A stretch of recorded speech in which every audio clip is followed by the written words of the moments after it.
Welcome to Community Connections with Children's Services Council of St. Lucie County. I am just one of your hosts, Sean Boyle, and with me is Ashley Ma. And welcome to the half-hour radio program that airs every Sunday on 104.5 The Flame at 10 a.m. But also, because of a wonderful partnership with St. Lucie Public Schools, we are also, our little radio program and podcast, but that's a whole nother story.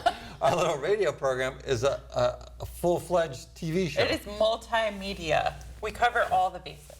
And we are very grateful for that partnership. And if you're wondering, if you're listening to the radio and you want to know what we look like, with a word of caution, strong word of caution, just look up your local cable provider for WLX Horizon, or do what I do, which is what my son taught me. Go to YouTube, look up WLX. I always put in St. Lucie. You can see their YouTube channel with all their programming, including this show, which, believe it or not, goes back 9, maybe 10 years. 9 plus. You can see Ashley grow from prepubescent Ashley to full-grown adult.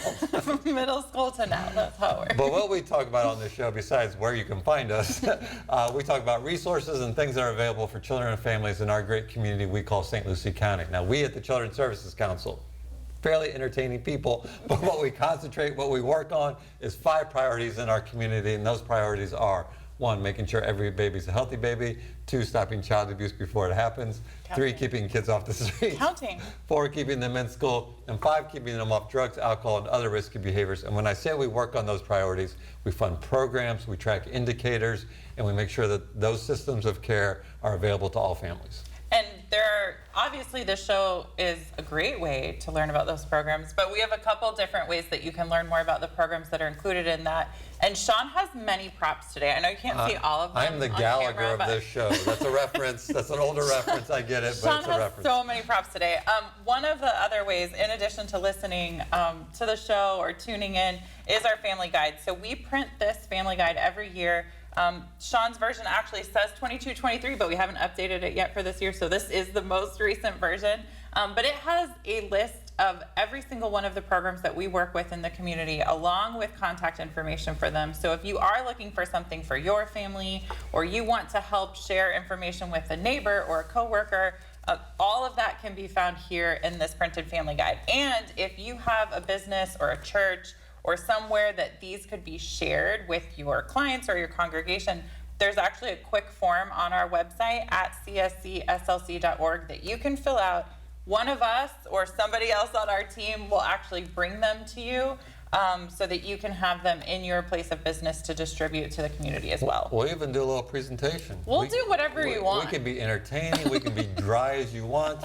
I will say what's kind of fun about this guide is, and I know our radio listeners can't see that, but there's little symbols here on where you can find us. Yeah. One is Facebook, the Book of Face. Your favorite. It's commonly known, where Facebook. And the next one is Instagram. So if you're not comfortable reading all that text, just jump on the Instagram because it's a little bit more behind the scenes. And one that I'm very proud of, that I think makes us feel very modern, if you will, is you can actually find us on Spotify. We're very fancy. This program is a podcast that you can find on Spotify. So if you're like, man, I just found this awesome show, what did they talk about in the past? How do I learn more? You can go to Spotify, look up Community Connections with Children's Services Council, because what other Children's Services Council can say they're on Spotify? I don't think any. And along with Ashley's show tunes that is in her catalog that's on there, you can also find past episodes. That's not quite accurate information, but we'll take a pass there. So I did bring props. You have lots of props today. So I'm gonna, and all this is available on our website. First of all, I'm going to start with our program accountability report. So as we mentioned, those 5 priorities, and we mention those every time I wake up in the morning, I brush my teeth, I say those 5 things. But we always talk about those 5 priorities and what we're tracking and what we're trying to have an impact on the community.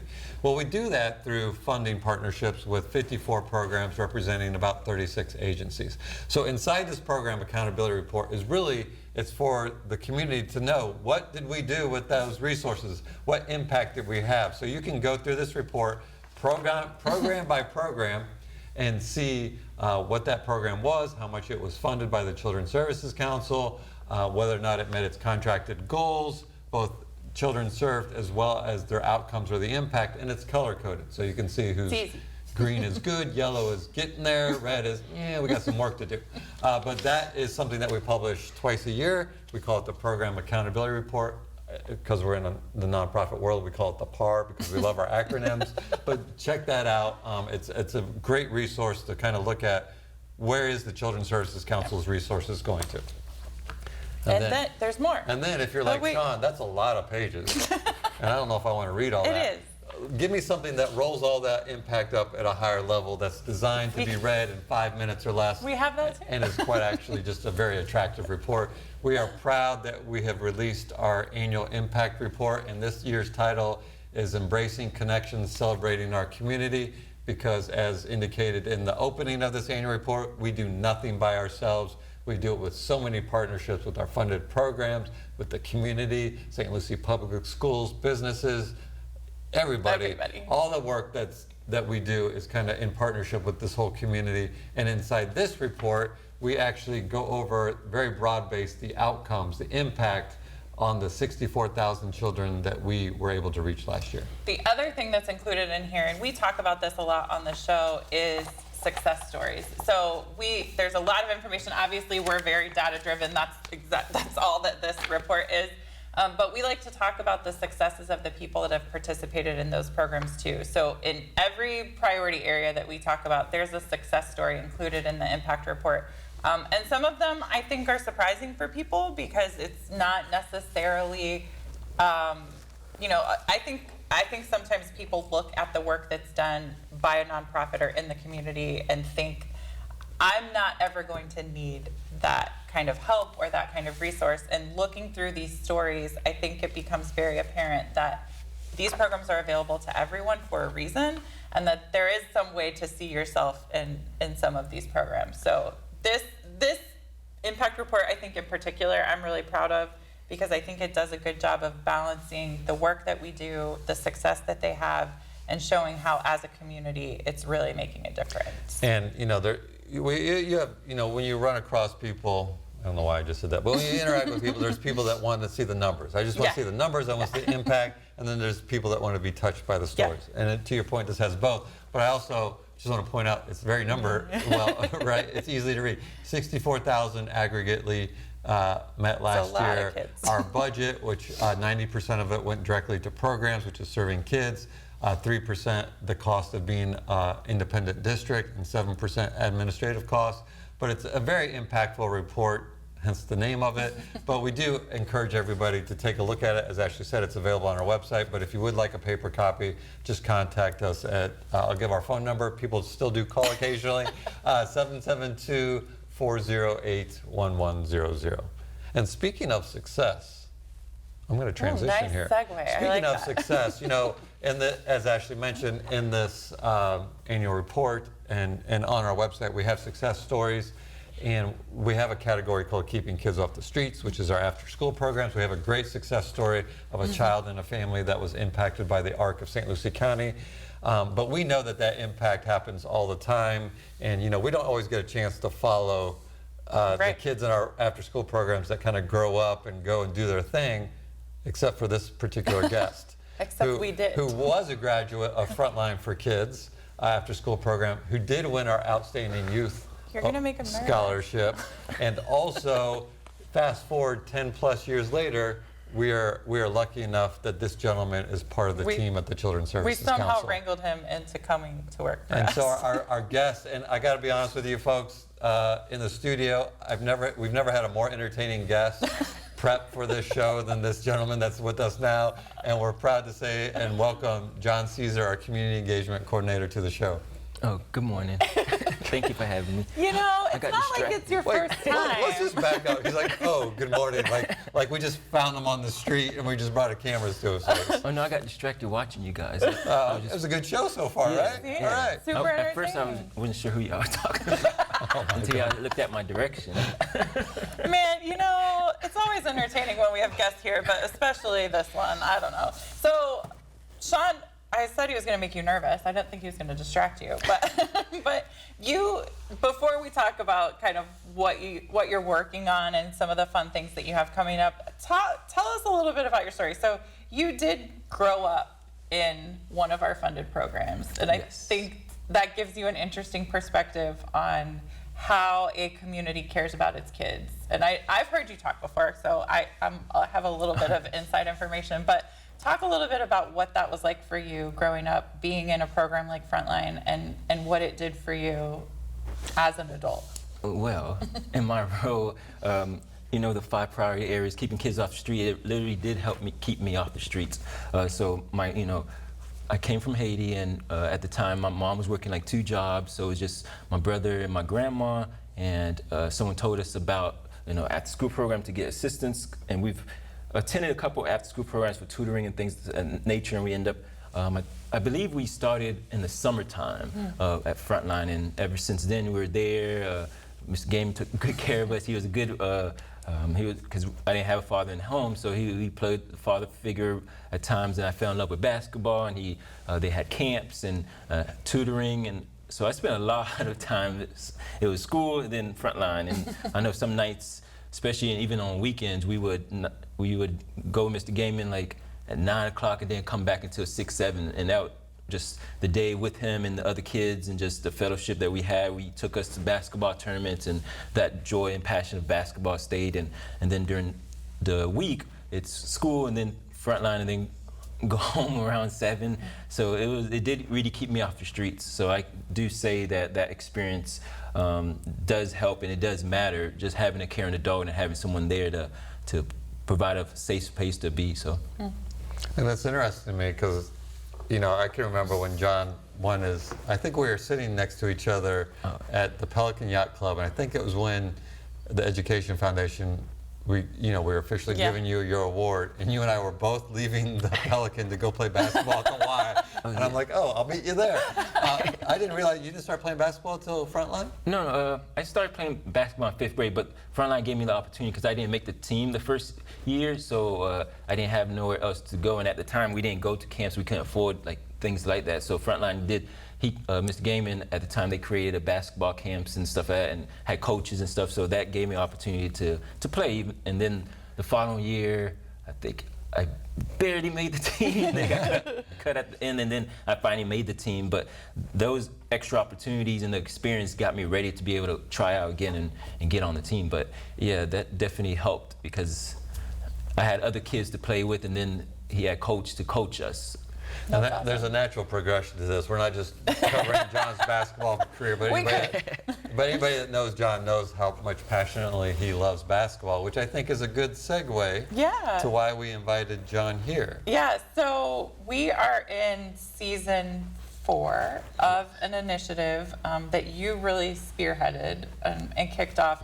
So talk about More Than a Game, and then we'll talk about some of the details into how to get more information about this session that's getting ready to get started. Yes, I can't believe it's year 4 already, but I want to say thank you guys for believing on the vision, because you guys came to me and was like, we got to come up with something, a way to outreach to fathers, because serving the community and having programs that target the children specifically and their families, we're seeing a lot of moms and grandparents, come and using the resources. So the fathers it seemed like there was a need, and you guys asked me, and I couldn't think of nothing, and I love basketball, so You're somehow. Dad. You love basketball. Yeah. Yes, being a young dad, I know I like basketball, so that's how I drew the program, and I thank you guys for believing the vision and allowing me to do it. And now it's year 4. I remember the first year we did it, we had 7 graduates, and this past year we had over 30 graduates. I don't remember the number. I forgot to write it down before I got here, but it was over 30 graduates, so it has grown. Did you want me to explain more? Yeah. Tell us what happens at More Than a Game. Oh, so More Than a Game. Heard of it. The title itself, More Than a Game, I created because growing up, ball was life. That's a term that we use, ball was life. And now as a husband and a young father of 2, I realized that life is more than a game. I have more responsibilities. I don't even have as much time to play as I used to, and just realize there's more to life than the games that we play as a father and as a husband. And so that's where the title comes from. And the idea was we use basketball as incentives to draw the guys in, because I know for myself, I would have been drawn to come. So the first year let me take a step back and explain the program itself in general. So the incentive is 90 minutes to 2 hours of free basketball time, just for fathers, dads. I know in the community, people saw the flyer and they're like, oh, can I bring my kids, or is this for kids? Like, no, this one is just geared for dads, because what I see as a young dad myself, going out and trying to play, like, we're older now, we can't chase the young kids anymore, so this is a safe space for just us to play, so that was a draw. But the requirement is for an hour of time required before you could play. We required an hour of their time, and then that hour we partner with Kids of Hope and Kevin Singletary, and there's a Nurturing Fathers curriculum. So each week we're discussing a topic about fatherhood. So the first week is actually just the icebreaker, is we talk about fathering the little boy within, because most fathers and guys, we have this little boy within that comes out sometimes, especially if you have traumas and things like that you haven't expressed or addressed yourself. It'll come out in the way you parent. So we discuss that, and every other week we have a topic like how to father without substances, how to co-parent, and then every week we also bring in a resource, a program, and they get 15 minutes to share about their program, and then fathers get opportunity to learn a resource and ask questions. So they're walking away of having that safe space to talk about fatherhood, and because it's hard as a young father, I'm always learning. And then you go home learning a local resource where you can follow up. And then what I've learned this past year, in year 3, was they love it. The men love it because it creates a safe space for them, and it creates friendship. I realize, and for myself, I need it. And I've had wives reach out to, like, when are you gonna have the next more than a game session? I gotta get him out the house. So it's cool because was that your wife? Just to clarify? No, it wasn't. Okay. My wife is actually saying, "Stay home. You're doing too much." But it's cool that the friendships and bondage, and with More Than a Game season 4. We're kind of hesitant. I was like, oh man, a lot of the same guys are coming back. But we added a question on the survey to ask them why they're coming back. And some of the answers was like, wow, to be in a group of other guys and learning and growing and things like that. So after reading that, I was like, okay, I'll let them back in.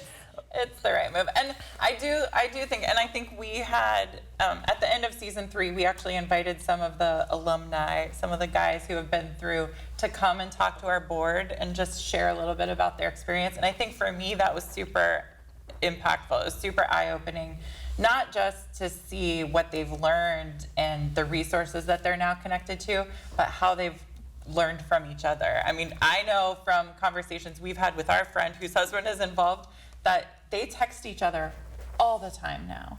And so being able to form that like safe space to talk about those conversations and to talk about, maybe I think the other thing that's really cool about it is that there's a wide age range of dads who are involved. And so last year we also had our first father and son participate. Yes. And so it's not just learning from dads your age, it's learning from seasoned dads too. And that can be good, they had good and bad experiences to share. And so I think it's really, what it has built and how it has grown has been really awesome to see what it's providing to the community, and to have that opportunity for dads to be present and be involved and to be successful. I love graduation. Talk about graduation, because I think that's so cool. And sometimes, like, the first time that kids get to see their dads be successful is something. Yeah, so the graduation idea I came up with was just a way of praising and encouraging the guys, because you go through this program and it's like, okay, go. But I thought, being a young father, a lot of it is from my experiences. I feel like sometimes we don't get encouragement enough from society of the world, and I felt like if they took the time to come through the program and actually graduate, to graduate you have to participate 75 to 80% of the program. So if you took the time, because they could have played basketball or played whatever sport somewhere else, but they took the time and went through and showed that they wanted more, they grew. So the graduation, what we've been doing, and I remember this story, I think it was like the second graduation, and I remember a grandma came and she was like looking around, like, is this where I go for the graduation? And she was so happy. It was like, yeah, and she was like, yeah, my son graduates today. But she was just so excited, but we forget sometimes for some guys, the last time that they had that time was their high school graduation. They may have not went to college or whatever the case is, that they may have not got the opportunity to be praised. And then sometimes Father's Day, for some it's hit or miss because maybe they're not in their kids home in their lives like they want to. And so this is an opportunity for them to bring their kids in graduation. We've also had a resource fair where we've added other resources to have tables out so they could bring their family along and learn local resources and ask questions as well. And then another thing that we've added is collecting items and gifts for the dads so the graduates could pick out. I remember the first year we had like 2-3 big screen TVs and basketball hoop, and the guys were like fighting over that. But that's just incentive just to encourage them to continue growing, which has helped because now you're in season 4 and you have guys still returning and adding and bringing another guy with them. And we've expanded, as some may know, we expanded to golf because the desire was there, so we expanded to golf, and now in the fall, because they were like, we want more, we want more. So in the fall, we're hoping to expand it to bowling as well. Yeah. So John, if anybody's watching or listening and they're interested, and I think it's important because you said that there was a grandfather and a father. Both those, the grandfather and the father, were also parents themselves, right? Yes. I mean, obviously the grandfather was, you get it. But if it's a father figure, it could be the father, the uncle, a neighbor that's deeply involved with somebody, a brother, whatever it may be. How do they register? Yes, so it's open to men. It's 18 and over unless you're under 18 and have a child. We've opened it up, but because any man can be a father figure, so we have opened it up, and registration could be on our website at csslc.org. You can find the registration. There is we limit the seats because we want to create a safe space, so we keep it small. So we're maxing out to 45. Possibly push it to 50, but we don't want any more than that because we want to create that safe space. If we allow over 100, it's harder to connect. This season 4 will be for only 10 weeks. Last year it was 12 weeks, but things have changed and the school schedule have changed, so we kind of had to make our adjustments. So this year it'll be 10 weeks. It'll be Tuesdays instead of Mondays from last year, and it starts March 12th to May 21st, and it's from 5:30 to 9 o'clock. And you can register online. The registration, we require everyone to register. Even if you walk in the Tuesday of, we still will require you to register if there's spots available. Because the question, the survey and the registration have questions that we want to engage in and ensure that, like how many kids you may have, or when do you think a person becomes a father, and things like that. We want to gauge what the audience is so we can better serve and provide the resources for them. And can you tell us where it's going to take place? Oh, yes. We're taking place in the beautiful city of Fort Pierce, the Fort Pierce Recreation Center. The address is 903 South 21st Street. And I love that court. The guys love it, too, because it has 2 full courts. So we can have 2 games going. We don't have to wait and our knees get stiff and we have to wait for the next game. We can have 2 games going. This is all true. I've heard these stories. And we can have the 2 games going. So I love that area. But I know we've heard desire for us to have a Point St. Lucie location, so that will be something we'll look into. But this season 4 will be in Fort Pierce, the city of Fort Pierce. And as you already mentioned, in the future, you've done golf.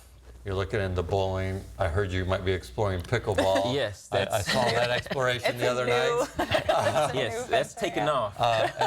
And so this isn't just one time a year. You're looking to do this multiple times a year, perhaps with a different sport to attract different fathers. Yes, because the point is not every guy may play basketball or have interest in basketball, but then at the end of the day, we want to outreach to dads. So whatever your interest is, so we try to find other sports and the same curriculum, same way of serving them, but just try and draw new fathers to add to the group that we have already. And we're grateful to the city of Fort Pierce, yes, as well as the Roundtable, but definitely the city of Fort Pierce for allowing us to come back again. Yes. It is a great gym. I've actually broken my nose on that gym playing basketball. I'll tell that story some other time. But John, I know that you mentioned before, I remember I think it was the first one, I remember helping, I know his nickname, what's Snoop's real name? Oh, Alexander, helping him try to load a 55-inch TV in a 35-inch car. You did have great door prizes. You had basketball hoops. You had, for golf, you had golf clubs. Are you looking for donations? Like if somebody has some type of product that fathers may be interested in, are you interested in accepting those for the graduation night? Yes, and always, because at the end of the day we want to encourage them, and some of the items like the TV, some of it is for the dads for themselves, but we also find items like the basketball hoop so they could take that use with their child to spend time with them. We've had the Children's Museum like donate tickets. We've had other places. My mind's just running.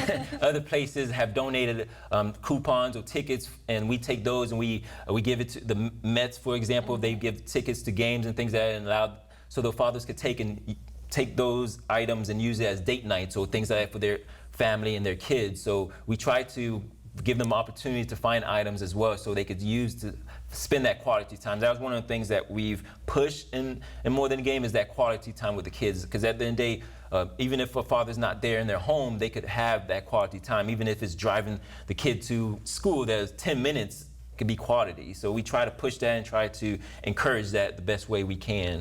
And when they roll in, and I know we've got a couple of minutes left, and I don't think we want to go down your alter ego, so I'm going to ask this question instead. So let's say somebody's watching, they're going to encourage their husband to go, or the husband himself is watching.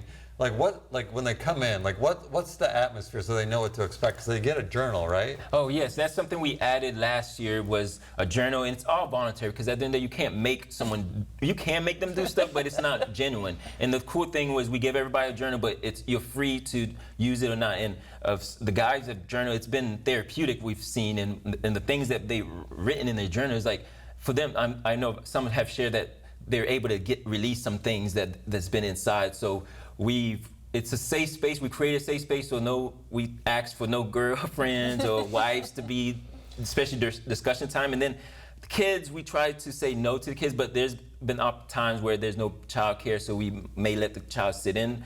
But we create a safe space just for us guys, because to talk about our feelings finally and have the discussion time. And then the women, or they could come in after when it's basketball time, as long as it's safe. Well, I like it. And I think, just like in parenting in general, and I know Ashley, we can all relate to this, right? Stuff happens, right? I mean, it's honestly the hardest job you'll ever do is to raise a child. And sometimes you feel alone, right? You feel like, oh my gosh, my family's imploding. I look on social media, that family has it all together, But then when you get together in a safe space and you talk about it, you realize you're not alone, but you also realize what everybody else has tried. So you're like, oh, I hadn't thought of that before. And then plus with the guidance of the curriculum, and then obviously the resources. And we're fortunate that we have great resources, including some that we don't even fund. But what's the gentleman, Greg, and Our Children Have Rights. Our Children Have Rights. Which has been a huge piece of this and helped a ton of dads. Because I've witnessed, they help fathers who maybe don't have shared custody with their children to get that shared custody. And I've seen them present, and I've seen those side conversations, and then fathers that have now got more visitation rights or even shared custody because of those resources. So it's just a great all-around program. So I know you mentioned it, but all the information about registration is on the website. They can show up the night of, but we would like them to pre-register at cscslc.org. But again, if you can't participate in this session right now, there will be more. There will be golf. There will be hopefully bowling. And we'll keep adding sports as people ask for them. Cornhole. Whatever. All right. Send us your ideas. All right, John, thank you so much for coming on. Thank You want to give a big smile before we head out? All right. He was practicing his smiles before we went live. All right, folks, thank you for tuning in and listening. A reminder, it's a weekly radio program every Sunday on 104.5 The Flame at 10 a.m. Also a podcast if you miss it, and obviously because of this partnership, TV show once a month. Thank you for listening. A reminder that it's our children, our community, our future. Now more than ever, folks, we're all in this together. We'll see you next time.